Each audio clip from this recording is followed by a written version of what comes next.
بندہ پروردگارم امت احمد نبی دوست دار چار یارم تاب اولاد علی مذہب حنفی دارم ملت حضرت خلیل خاک پائے غوث اعظم زیر سایہ ہر ولی صدیق عکس حسن کمال محمد است فاروق ذل جاہو جلال محمد است عثمان ضیاء شمع جمال محمد است حیدر بہار باغ خصال محمد است صلی اللہ تعالی علیہ وسلم۔ حضرت امام بوصیری نے نبی علیہ الصلوۃ والسلام کی تشریف آوری پر بھی ایک فصل باندھی، اور حضور جب لامکان پر تشریف لے گئے تو اس کے لیے بھی ایک فصل باندھی قصیدہ بردہ شریف میں۔ تو وہ صرف میں پڑھتا ہوں برکت کے لیے، ویسے تو اعلیٰ حضرت بریلوی نے فرمایا کہ پوچھتے کیا ہو عرش پر یوں گئے مصطفیٰ کہ یوں۔ اعلیٰ حضرت فرماتے ہیں پوچھتے کیا ہو عرش پر یوں گئے مصطفیٰ کہ یوں، اور کیف کے پر جہاں جلیں کوئی کیا بتائے کہ یوں۔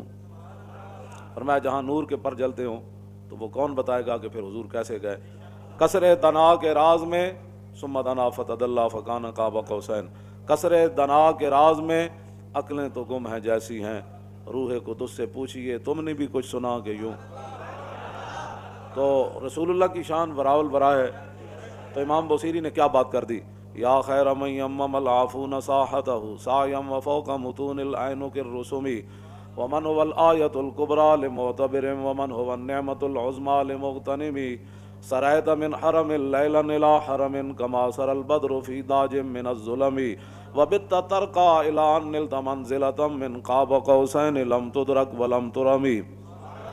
وقدمت کا جمیع الانبیاء بها والرسل تقدیم مخدوم على خدمی وانت تخرق السبع طباق بهم في موكب كنت فيه صاحب العلم حتى اذا لم تدع شابا لمستبق من الذنوب ولا مرقا لمستنم خفضت كل مقام بالاضافه اذ نوديت بالرفع مثل المفرد العلمي كما تفوز بوصل اي مستتر عن العيون وسر اي مكتتم فحزت كل فخار غير مشترك وجزت كل مقام غير مزدحم وجل مقدار ما وليت من رتب وعز ادراك ما اوليت من نعم بشرى لنا معشر الاسلام ان لنا من العناية ركنا غير منهدم لما دعا الله داعينا لطاعته باكرم الرسل كنا اكرم الامم مولاي صل وسلم دائما ابدا۔ امام بوصیری فرماتے ہیں رسول اللہ جہاں تک گئے نا آج تک کسی کے خیال میں بھی وہ جگہ نہیں آئی۔ وَبِتَّ تَرْقَى إِلَىٰ أَن نِلْتَ مَنزِلَةً، حضور اس مقام پر تشریف لے گئے جہاں آج تک کسی کو خیال بھی نہیں آیا۔ اس واسطے اور نہ کسی نے اس مقام کا ارادہ کیا، بس اتنی بات ہے۔ بدو گفت سالار بیت الحرام، اے حامل وحی برتر پرام، جو در دوستی مخلصم یافتی عنانم ز صحبت چرات آفتی۔ جب رسول اللہ جو ہے وہ آگے تشریف لے گئے نا تو جبریل کو فرمایا جبریل بدو گفت سالار بیت الحرام، اے حامل وحی برتر پرام، جو در دوستی مخلصم یافتی عنانم ز صحبت چرات آفتی۔ فرمایا تو نے مجھے دوستی میں مخلص نہیں پایا جبریل، جہاں تم کہتے رہے میں جاتا رہا، اب میں کہتا ہوں آگے چلیے۔ اگر یکسر منہ برتر پرم فروغ تجلا بسوزت پرم، بس اتنی بات عرض کی۔ حضور آپ فرماتے ہیں میں آگے چلوں، میں تو ایک بال برابر بھی آگے ہوا تو میں تو جل جاؤں گا، تو پھر حضور کہاں تشریف لے گئے؟ اے مولویاں پھر جھگڑے کتوں کٹے نور بشر دے، ہاں جی نور تو پھر رک گئے، پھر آگے کون گئے؟ اس لیے حضور نے فرمایا کہ میری حقیقت میرے رب کے سوا پھر کوئی نہیں جانتا۔ بس اتنی بات ہے اور کوئی مسئلہ نہیں ہے۔ جتنا بھی کوئی حضور کا مقام مرتبہ بیان کرے گا اپنے خیال کے مطابق، حالانکہ حضور کی شان اس سے آگے ہے۔ داتا صاحب کشف المعجوب میں لکھتے ہیں بات تو یہ ہے احسان مندی کی، فرمایا کہ جس مقام پر رسول اللہ تشریف لے گئے تھے معراج والی رات، اگر گناہگار امت کا خیال نہ ہوتا تو حضور نے واپس نہیں آنا تھا۔ اس واسطے رسول اللہ کی شان وراء الورا ہے،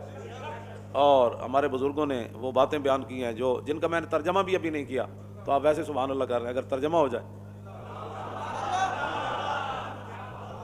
تو حضور کی شان وراء الورا ہے، صرف جہاں بھی بیٹھے حضور کی شانیں بیان کریں۔ دین کی ترجمانی کے لیے بھی تو اندر کوئی دم خم چاہیے نا، اس کی ترجمانی کے لیے بھی تو پھر امام احمد رضا ہونا چاہیے نا، یا امام ربانی ہونے چاہیے، ہاں جی، جو قلعہ گوالیار میں بھی جا کر اذان دے دیں، اور جب رسول اللہ کے بارے میں لفظ یتیم آ جائے تو امام احمد رضا کا قلم جو ہے وہ اپنے آپ سے باہر ہو جائے کہ بندے حضور کے بارے میں حضور کو یتیم کہہ دیا تو اعلیٰ حضرت نے فرمایا اس کو پتہ نہیں تھا مولوی کو، اس نے کیا تقریر کی، حضور اقدس قاسم النعم مالک الارض رکاب امم موتی منعم قسم قیم ولی والی علی علی کاشف القرب رافع الرتب معین کافی حفیظ وافی شفیع شافی عافی غفور جمیل عزیز جلیل وہاب غنی کریم عزیز خلیفہ مطلق حضرت رب مالک الناس دیان العرب ولی الفضل جلی الافضال رفیع المثل ممتنع الامثال صلی اللہ تعالی علیہ وسلم۔ توجہ، تو بندہ رسول اللہ کی شان جو بیان کرنی ہے تو پھر اس انداز سے پہلے بندہ علم پڑھے، صرف 4 کتابیں رکھ کے جو 2-4 اجہل سامنے بٹھا گا کیا بات کی بھئی اجہل کو کیا پتا ہے بیان کرنے کے لیے۔ وہ تو ایک مولوی نے بھی اعلیٰ حضرت کے دور کے اندر بیان کر دی کہ رسول اللہ نے حضرت نجاشی کی نماز پڑھی اور کہا کہ اس حدیث سے ثابت ہوتا ہے، اس نے بخاری شریف کی شرح لکھی اور اس نے لکھا کہ حضور نے مدینہ منورہ میں حضرت نجاشی کی نماز جنازہ پڑھی، تو اس حدیث سے ثابت ہوتا ہے کہ امام کا رخ اگر قبلے کی طرف ہو اور میت غیر قبلے کی طرف پڑی ہو تو نماز جنازہ ہو جاتا ہے۔ اعلیٰ حضرت نے فرمایا اس جاہل کو یہ بھی نہیں پتا کہ مدینہ منورہ سے حبشہ جو ہے وہ قبلہ کی جانب ہے، حبشے کی طرف، ہاں جی، تو پتہ بندے کو یہ بھی نہ ہو اور بندہ بخاری کی شرح لکھ دے، ہاں جی، تو اعلیٰ حضرت فرماتے ہیں اس جاہل کو یہ بھی نہیں پتا تھا، ہاں جی۔ تو لوگ ہمارے اس طرح کے آج کل بڑے بڑے جناب، حضور نے فرمایا نا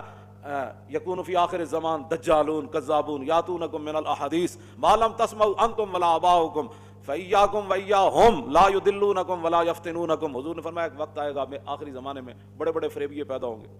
بھائی جن مسائل کے اندر امت خاموش ہے، جو ہمارے بزرگ مسائل حل کر چکے ہیں، کن کے کہنے پر تم نئے نئے مسائل کھڑے کر رہے ہو؟